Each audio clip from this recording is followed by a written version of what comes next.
The structural organization of the human body. Before you begin to study the different structures and functions of the human body, it is helpful to consider its basic architecture.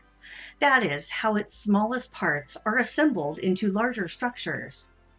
It is convenient to consider the structures of the body in terms of the fundamental levels of organization that increase in complexity.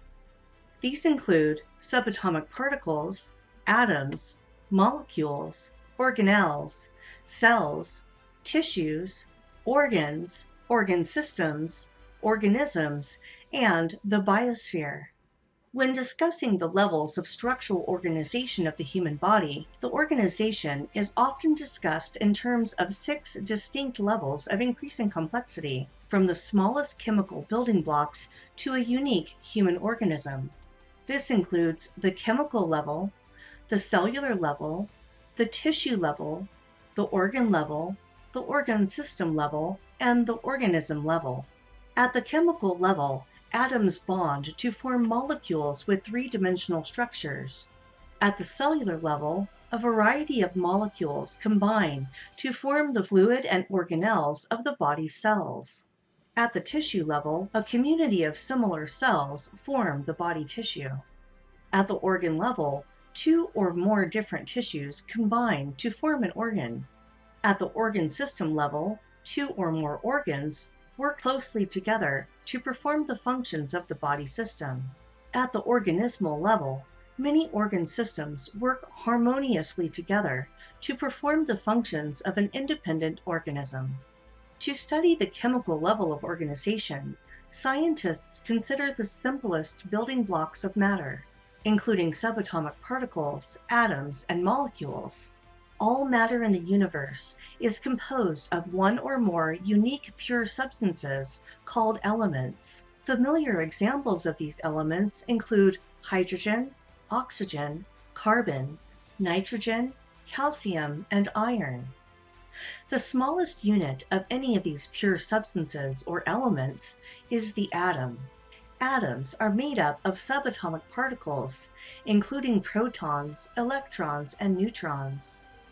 2 or more atoms combine to form a molecule, such as the water molecules, proteins, and sugars found in living things.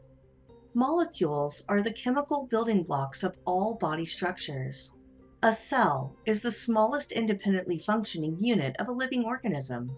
Even bacteria, which are extremely small, independently living organisms, have a cellular structure. All living structures of human anatomy contain cells, and almost all functions of the human physiology are performed in cells or are initiated by cells. A human cell typically consists of flexible membranes that enclose a cytoplasm. The cytoplasm is the water-based cellular fluid, together with a variety of tiny functioning units called organelles. In humans, as in all organisms, cells perform all functions of life.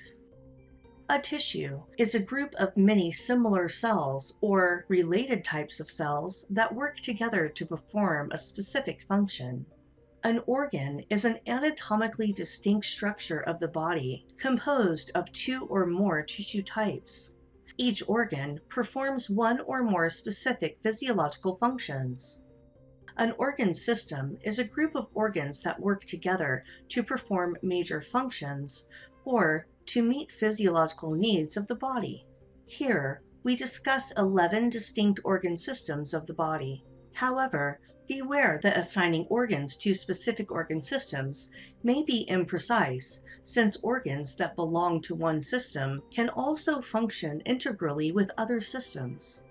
In fact, most organs contribute to more than one system within the body. The integumentary system includes the hair, the skin, and the nails. It encloses the internal body structures and is the site of many sensory receptors. The skeletal system includes cartilage, bones, and joints. It supports the movements of the body along with the muscular system and supports the body's structure.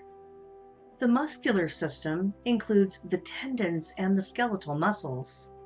The muscular system enables movement along with the skeletal system and helps to maintain body temperature. The nervous system includes the brain, the spinal cord, and the peripheral nerves. The nervous system functions to detect and process sensory information and to activate the body's responses.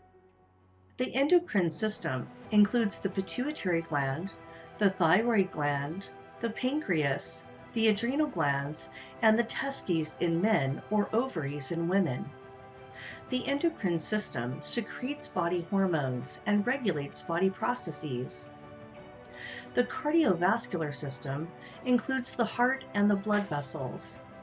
The cardiovascular system delivers oxygen and nutrients to the tissues and equalizes temperature in the body. The lymphatic system includes the thymus, the lymph nodes, the spleen, and the lymphatic vessels. The lymphatic system functions to return fluid to the blood and to defend against pathogens that can cause illness and disease. The respiratory system includes the nasal passages, the trachea, and the lungs. The respiratory system removes carbon dioxide from the body and delivers oxygen to the blood.